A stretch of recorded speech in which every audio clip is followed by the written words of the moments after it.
Canada parliament ఎన్నికల్లో అధికార liberal party మరోసారి మెజార్టీ స్థానాల్లో విజయం సాధించే అవకాశాలు కనిపిస్తున్నాయి. వాస్తవానికి ట్రూడో రాజీనామా చేసే సమయానికి ప్రతిపక్ష కన్జర్వేటివ్లకు అధికారం ఖాయమని అన్ని సర్వేలు తేల్చెప్పాయి. కానీ ట్రూడో వారసుడిగా కార్నీ వచ్చిన తర్వాత అనూహ్య పరిణామాలు చోటు చేసుకున్నాయి. ఇదే సమయంలో ట్రంప్ వాణిజ్య యుద్ధం, సుంకాల బెదిరింపులు కెనడా పౌరుల్లో అమెరికా అధ్యక్షుడు తీరుపైన ఆగ్రహానికి కారణమై దేశభక్తిని రగిలించాయి. అయితే 343 సీట్లున్న పార్లమెంటులో సంపూర్ణ మెజార్టీ లిబరల్ పార్టీకి వస్తుందో లేదో స్పష్టత లేదని కూడా సిబిసి న్యూస్ అయితే పేర్కొంటుంది. అయితే పోలింగ్ ఫలితాలు వస్తుండగా లిబరల్ పార్టీ హెడ్ క్వార్టర్స్లో మాత్రం పార్టీ శ్రేణులు సంబరాల్లో మునిగిపోయాయి. కెనడా చరిత్రలో ఇది అతిపెద్ద పునరాగమనం.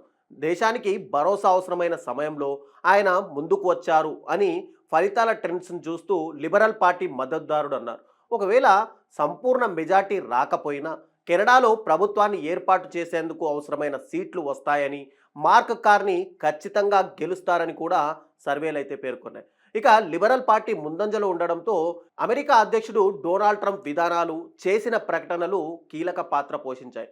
కెనడాను ట్రంప్ పదే పదే రెచ్చగొట్టారు. అమెరికాలో 51వ రాష్ట్రంగా మారాలని డిమాండ్ కూడా చేశారు. దీంతో కెనడా ఓటర్లందరూ ఏకమై లిబరల్ పార్టీకి మద్దతుగా నిలిచారు. ఇక కెనడాలో ఎన్నికలు ఎలా జరుగుతాయి అనేది మనం చూస్తే గనక కెనడా వ్యాప్తంగా 343 నియోజకవర్గాలు ఉన్నాయి. వీటినే ఎలక్టరల్ డిస్ట్రిక్ట్స్ అని కూడా పిలుస్తారు. ఇక ప్రతి నియోజకవర్గానికి హౌస్ ఆఫ్ కామన్స్లో ఒక్కో సీటు ఉంటుంది. 5 ఏళ్లకోసారి దిగువ సభకు అంటే హౌస్ ఆఫ్ కామన్స్కు ఇక్కడ ఎన్నికలు అయితే జరుగుతాయి. ఇక ఎగువ సభ అయినటువంటి సెనెట్లో సభ్యులను నియమిస్తారు. వారు ఎన్నికల్లో ఎక్కడా కూడా పోటీ చేయరు. అయితే యూకే మాదిరిగానే కెనడాలో కూడా ఫస్ట్ పాస్ట్ ది పోస్ట్ ఎన్నికల వ్యవస్థ ఉంది.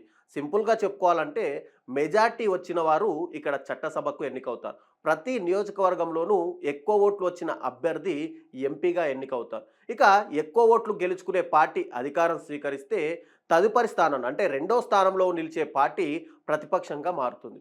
ఏ పార్టీకి మెజారిటీ సీట్లు రాకపోయినా దానిని హంగ్ పార్లమెంట్ లేదా మైనారిటీ ప్రభుత్వం అంటారు. ఇలాంటి ప్రభుత్వాలలో పార్లమెంట్లో ఇతర పార్టీల అండ లేకుండా బిల్లులు అనేది ఆమోదింపజేసుకోలేవు. ఇక కెనడా ఎన్నికల్లో ఎవరు ఓటేయచ్చు అనేది మనం తెలుసుకుంటే ముఖ్యంగా ఓటు వేసే వాళ్ళు కెనడా పౌరుడై ఉండాలి. కనీసం 18 సంవత్సరాల వయసు ఉండాలి. గుర్తింపు చిరునామా ధృవపత్రాన్ని ఖచ్చితంగా కలిగి ఉండాలి. కెనడియన్లు కూడా ఈస్టర్ వీకెండ్లో ముందుగానే ఓటు వేసే అవకాశం లభించింది.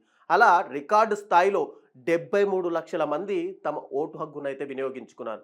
మార్క్ కార్నీ ఎవరు అసలు? కెనడా మొత్తం ఇతని పేరు ఎందుకు వినిపిస్తుంది అనేది మనం చూస్తే కనుక మార్క్ కార్నీ వయసు 60 ఏళ్ళు.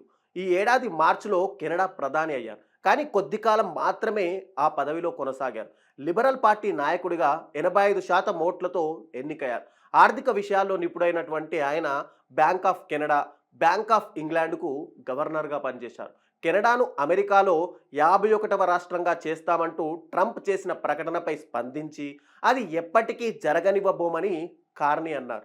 కార్నీ ప్రధాని పదవికి ముందు ఏనాడు కూడా ఏ ప్రభుత్వ పదవి నిర్వహించలేదు. ఆయన ఫ్రెంచ్ భాష కూడా తన ప్రత్యర్థుల కంటే మెరుగ్గా మాట్లాడలేరు.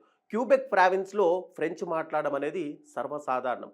ఎన్నికల ప్రచారంలో అనేక సార్లు విరామం తీసుకున్నారనే విమర్శలను కూడా కార్నీ ఎదుర్కొన్నారు. ఇక మార్క్ కార్నీ విజయం దిశగా దూసుకుపోతుండడంతో న్యూ డెమోక్రటిక్ పార్టీ నేతగా జగ్మీత్ సింగ్ కూడా రాజీనామా చేశారు. ఆయన భారత సంతతికి చెందినటువంటి ఒక సిక్కు నేత. న్యూ డెమోక్రటిక్లకు ఇది నిరాశను మిగిల్చిన రోజు అని తన మద్దతుదారులను ఉద్దేశిస్తూ జగ్మీత్ సింగ్ అయితే వ్యాఖ్యానించారు. ఇక పోరాటం ఆపినప్పుడే మనం ఓడిపోయినట్లని ఆయన అన్నారు. ఈ ఎన్నికల్లో న్యూ డెమోక్రటిక్ పార్టీ ప్రస్తుతం 8 సీట్లలో ఆధిక్యం, గెలుపు దిశగా అవకాశాలు కనిపిస్తాయి. ఇక జగ్మీత్ సింగ్ కార్మికుల సమస్యలపై ఎక్కువ దృష్టి సారించేవారు. కెనడాలో ఓ ప్రధాన పార్టీకి నేతృత్వం వహించిన తొలి మైనారిటీ సిక్కు నేతగా ఆయన 2017లో చరిత్ర సృష్టించారు. 2019లో ఎంపీగా గెలిచారు. 2021 నుండి ట్రూడో లిబరల్ పార్టీ ప్రభుత్వ మనుగడకు ఎన్డీపీ చాలా సహాయపడింది. ఇక లిబరల్స్ గెలిస్తే కెనడా రాజకీయ చరిత్రలో సంచలనమే అవుతుంది. జస్టిస్ ట్రూడో జనవరి 6న తన పదవి నుంచి తప్పుకునే సమయానికి లిబరల్స్ పైన కన్జర్వేటివ్లు 20% కంటే ఎక్కువ ఆధిక్యంలో ఉన్నారు. కానీ మార్క్ కార్నీ ప్రధాని పీఠం అధిరోహించడం, ట్రంప్ బెదిరింపులతో దేశవ్యాప్తంగా ఒక్కసారిగా పరిస్థితి మారిపోయింది. సిబిసి తాజా పోల్స్ ప్రకారం లిబరల్స్కు 42.8%, కన్జర్వేటివ్స్కి 39.2% మంది మద్దతు ఇస్తున్నారు. ఎన్డీపీ బ్లోక్ కీలకంగా మారే అవకాశం ఉంది. గత ఎన్నికల్లో ఈ రెండు లిబరల్ పార్టీ సీట్లకు గండి కొట్టాయి. మొత్తం 29 మంది మిలియన్ ఓటర్లు ఉండగా రికార్డు స్థాయిలో 7.3 మిలియన్ మంది ముందస్తు ఓటు హక్కు వినియోగించుకున్నారు.